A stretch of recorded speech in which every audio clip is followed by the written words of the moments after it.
Hey,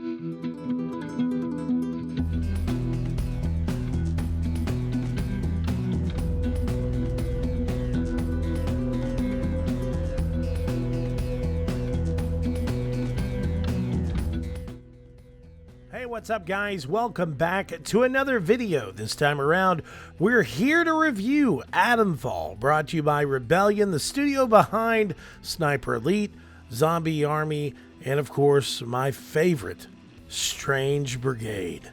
Let's make Strange Brigade 2. How about that? I'm so down. But anyways, guys, welcome back to another review. So today we are here with Atomfall, which releases officially on the 27th of March. The deluxe edition is available on the 24th, and the game is also coming to Xbox Game Pass when it fully releases on the 27th. So with that being said, Atomfall is a crazy game that feels like a merger of Fallout, Far Cry, and of course, investigation games. So I will say this, I have been pleasantly surprised by this game, especially coming from this studio. They're usually based around like third-person aspect style games. So with this being like a first-person game with an all-new, I guess, universe, something that we haven't seen before, has a really big influence and inspiration, of course, from shows like Doctor Who, The Wicker Man, The Day of the Triffids, and a lot of different sci-fi that was really, really big, influential, classic 1960s British sci-fi is one of the biggest inspirations of this game, and you can really feel it, okay? So first and foremost, let me just state this. I never even knew that this was a real event. Okay, I never knew anything about the Windscale Disaster that happened in Northern England. So this is a history lesson for me in the get-go, okay? But the backstory of this was in October 1957, a secret Ministry of Defense project caused the world's first major nuclear disaster at the Windscale in Northern England.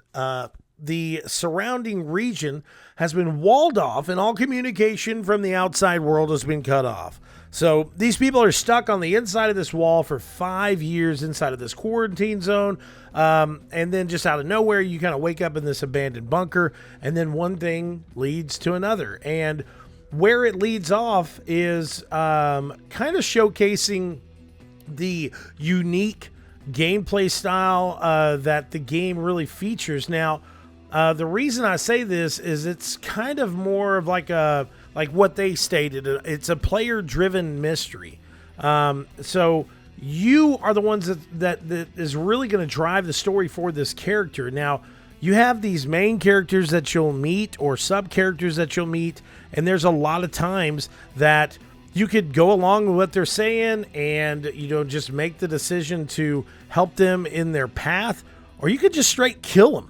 And you won't get that side of the story unless you are to pickpocket them and get the correct information. So that's also, it kind of really, that's like an investigative style of play, but that's already one hard thing about this game that you kind of have to get used to, but it's also the combat in the game. This is not the regular just run amok hack and slash style game. If you get into a pinch, there's a lot of times that you're probably going to die pretty quick. There's a lot of times while I was playing, I was kind of just in my mind about the game, wanting to go and just explore as much as possible. And if I see somebody, I would just attack them. And there's a lot of times that I learned my lesson pretty quick because the AI that's in this game, they kind of move all as a group. And I'm not going to say they're the most difficult AI to take on, but depending on your difficulty setting that you have, I just had the regular normal difficulty setting, whatever it was set at, and it was pretty rough to take some of these guys on.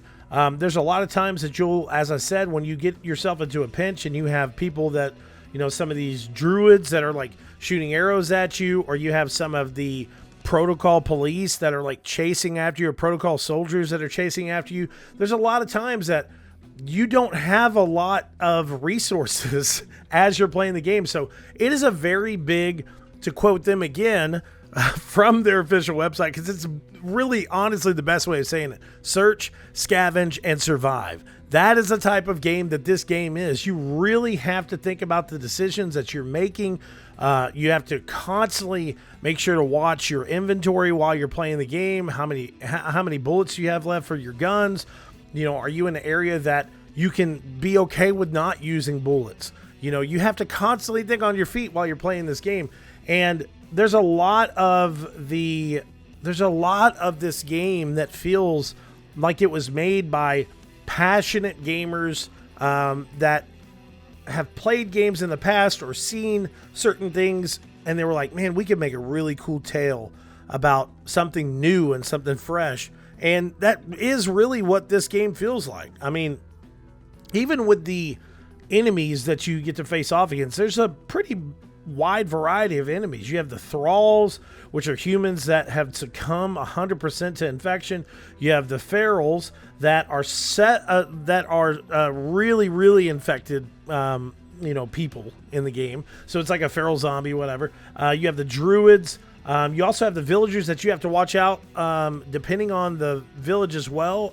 If you're being watched by the protocol soldiers or so on and so forth, there's a lot of times that they'll, you got to watch yourself constantly. I know I'm explaining how games work for some reason right now. But you got the outlaws, then you got the bards, which are the robotic, the British Atomic Research Division's, special soldiers, which are robots. And then, of course, like I said, you have the protocol soldiers. So you have a really wide variety of characters that you have to watch constantly. And you're going to meet these big main characters and go off on all these different side quests on a constant basis.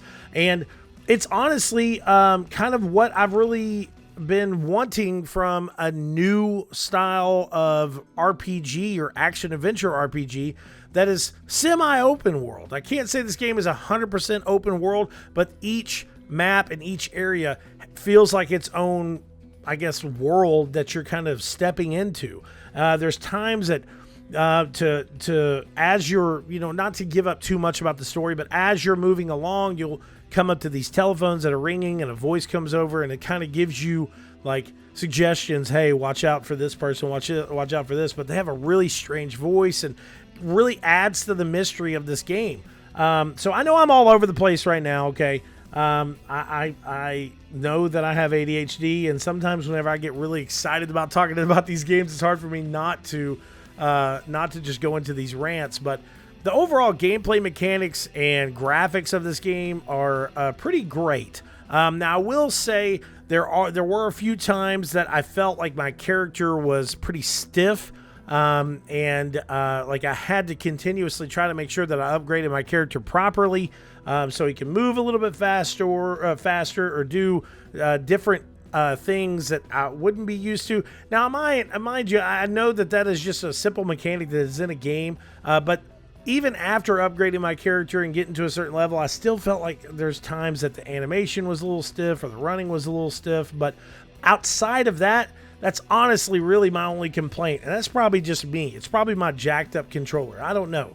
But I really believe that this is a very unique story-based game. Something that kind of breathes a fresh breath of air into a genre that was kind of at the point of just being the same old, same old.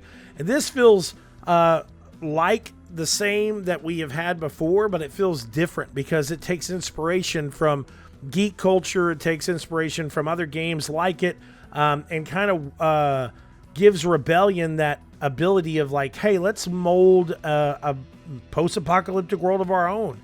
Let's see what we can do with it. They are known for making third-person multiplayer style games, and for this being kind of, one of their biggest first-person kind of experiences or experiments, this is a really great experiment. And I've got to say, I have really enjoyed myself with this. I would not mind seeing more from this game, not just in the aspect of DLC, but seeing what happens after the events of Atomfall. So I'm very excited to say that this game was a pleasure to play. The story was very unique. and it felt really natural a lot of times when you're finding this stuff out. It's such a player-driven based game. As you're finding out these story moments or information, I don't know, it just felt a lot more of like a real-world kind of natural feel. So instead of it kind of being forced or sped through or this or that, the way you have to find out certain information, it just felt like the story wasn't overrushed. It felt like it wasn't something that was kind of being forced upon you of like, hey, you have to do this. It was a very natural feel. But as I said, the gameplay, the graphics overall were pretty fantastic. My character did feel a little stiff as I was playing the game, but I put in at least, I'd probably say about 30-something hours into the game, and I have really, really enjoyed my time. So we are going to give Atomfall a 4.5 out of 5. As I said, my character did feel a little stiff on a pretty constant basis, even after upgrading my character and, kind of playing with some of the control aspects of changing the FOV. Maybe I was thinking maybe that's what it was, but that's just me. I don't know. But that still, 4.5 out of 5 is a fantastic score, especially with this being kind of their first-person experience, at least that I know of. Rebellion, I love you so much. Thank you for giving me the opportunity of checking out this amazing game. Please make sure to check back soon for more reviews, previews, and I don't know, much more maybe. Take it easy.